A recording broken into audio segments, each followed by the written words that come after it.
I'm a 27-year-old woman who's been married to my amazing 30-year-old husband for 5 years, but we've been together for 7. My parents, who are 58 and 60, have never really warmed up to him, but we've always been polite. My younger sister, who's 22, is the apple of my parents' eyes and can do no wrong in their eyes. So my husband and I usually try to avoid her. Last weekend was my dad's 60th birthday, and everyone was invited.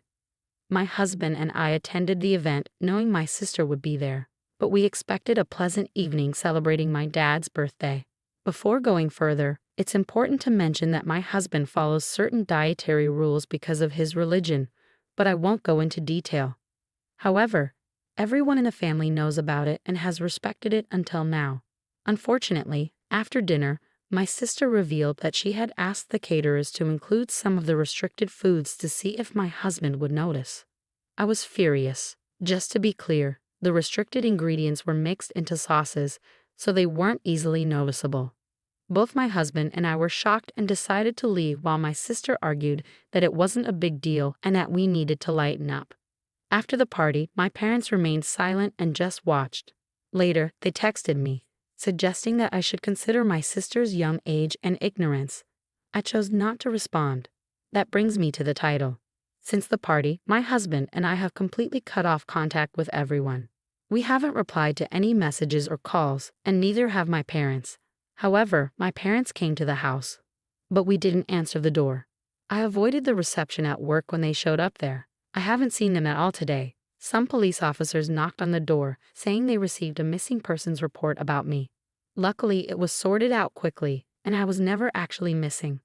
Now my friends are telling me that I wasted police resources when I could have simply texted my parents to say I didn't want to hear from them. I just believe that as a grown woman, I shouldn't have to justify my whereabouts to my parents. I don't think I'm at fault here. It's not fair to say I wasted police resources. It was my parents who filed a false report claiming I was missing. They obviously knew you were upset and ignored their attempts to reach out. You might consider reopening communication if you believe they're genuinely sorry, but not if they're just going to defend your sister's behavior again. Nope. Your sister is 22. She knew what she was doing. It wasn't a mistake like saying, "Oops, I didn't know Worcestershire sauce had anchovies," or "I didn't realize that soy sauce might contain gluten." She intentionally asked the caterers to add these ingredients in a way that wouldn't be noticeable. There's no excuse for that. I wouldn't want to talk to them unless they started holding your sister accountable. It's terrible what she did. Yes, favoring one child over another and calling the police to report someone missing are typical tactics of narcissistic parents.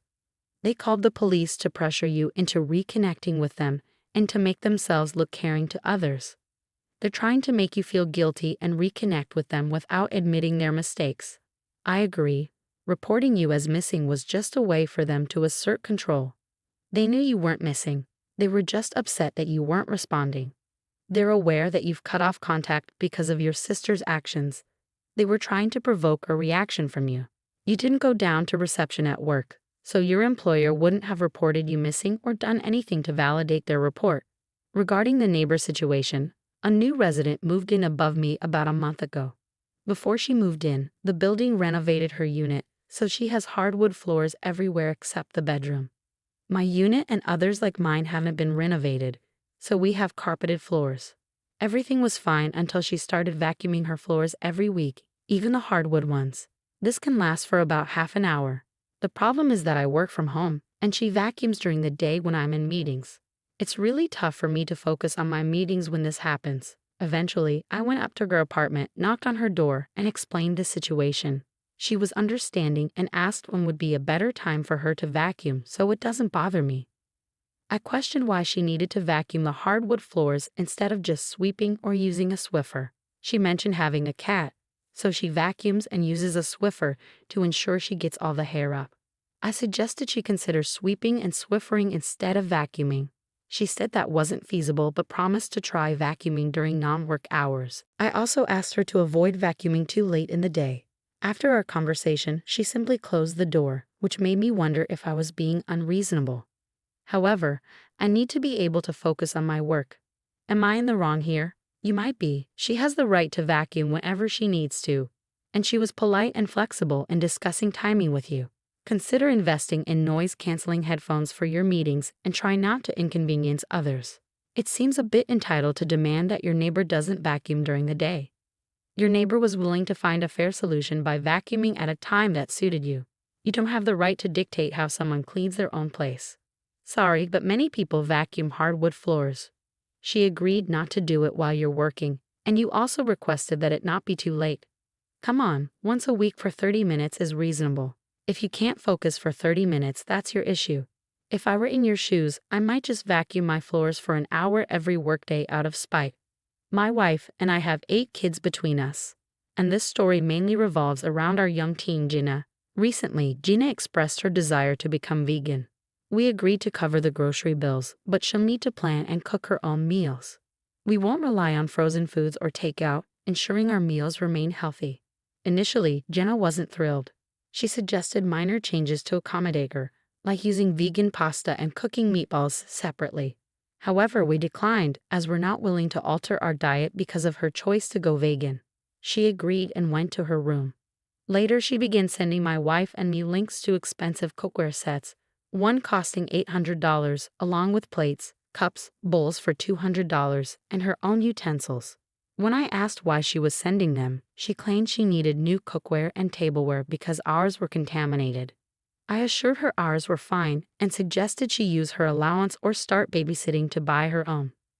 Later that day, one of my sons called to inform me that Gina was telling him and their siblings to remove all their snacks from the fridge in the game room.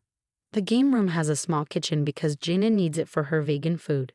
When I confronted her about this, she argued that her vegan items couldn't be stored with our food and suggested taking over the game room kitchenette as a compromise. Fed up with her demands, I told Gina I was done with her vegan demands and that she couldn't maintain a vegan lifestyle while living in our house. She reacted with a tantrum, believing I was being harsh, and has barely spoken to me since. I wanted to know if I was in the wrong. Edit, she compares it to our rule against seafood due to our child's severe allergy or making special meals for our oldest due to their autoimmune condition. Gina can eat whatever she wants, and we're happy to accommodate her. I'm not the one at fault here, but this situation is more complex than just being about veganism. Having a daughter at this age means she may feel like she has no control over her life and is trying to assert herself. However, let's be honest, teenage girls can be quite emotional. It's challenging enough with 8 kids, let alone half that number. With so many children, some might feel overlooked.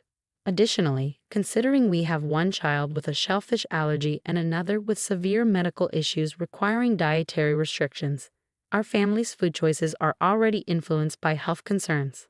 I wonder if Gina's veganism is a plea for attention and understanding she feels she lacks. I see it as a cry for help. It seems like a cry for attention. Asking for expensive cookware may be a way for the parents to demonstrate they're willing to invest in her. Wanting her own space in the fridge could be her attempt to carve out a place in the home that's solely hers. I suspect she's longing for her parents' recognition. The way the OP responded to her initial request, putting the burden back on the girl, seems harsh.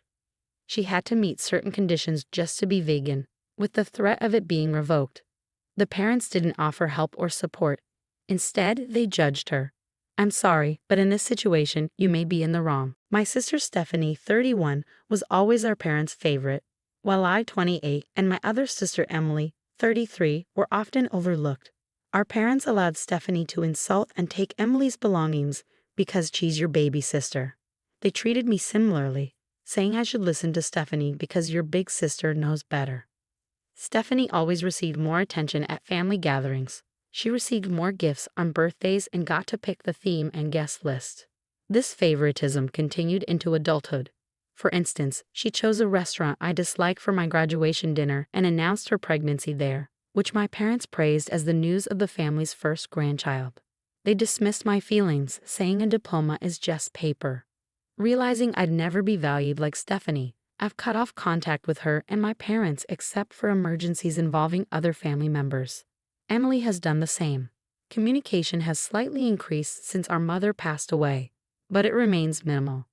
I'm preparing for my wedding, and my father contacted me about him and Stephanie arriving early because he assumed he would walk me down the aisle, with Stephanie serving as an honorary lead bridesmaid. However, I've already chosen my best friend Matt, who's been by my side since college, to walk me down the aisle. My father reacted negatively, claiming it was disrespectful to prioritize Matt over him, the one who raised me. He then pressed about Stephanie's role as a bridesmaid. I explained that Stephanie wasn't invited because I wanted the focus to be on me and my milestones, rather than her stealing the spotlight. Despite my explanation, he continued to argue. Frustrated, I told him he could walk the daughter he cared about down the aisle and ended the call. Now, several people, mostly extended family, are criticizing me, calling me an idiot for various reasons. They bring up how my mother fell extremely ill during her pregnancy with Stephanie, and doctors were uncertain about their survival. They argue that I can't truly comprehend the fear of possibly losing a child. Many insist that I'm wrong to exclude Stephanie from the wedding because, in a sense, she's also a victim of our parents' favoritism. They suggest that Stephanie, who's facing challenges in life, could benefit from sisterly support and involvement. I don't agree with their viewpoints, but does this make me the idiot? No, you're not the idiot. Stephanie can seek support from professionals for her difficulties, but you shouldn't have to endure anxiety on your wedding day. As for your father, you can't assume he's the favorite child. Disregard the extended family and their justifications. They haven't lived your experiences, so disregard them. It's like something out of Shakespeare, and I love it. This was precisely my perspective. If Stephanie suffered from our parents' favoritism, so did I. Unless Stephanie demonstrates understanding of her hurtful behavior and can attend an event without causing issues, she's not welcome. You know who else was a victim of our parents' favoritism? Me. It's time Stephanie is held accountable, just like your father. Enjoy your wedding without them for once.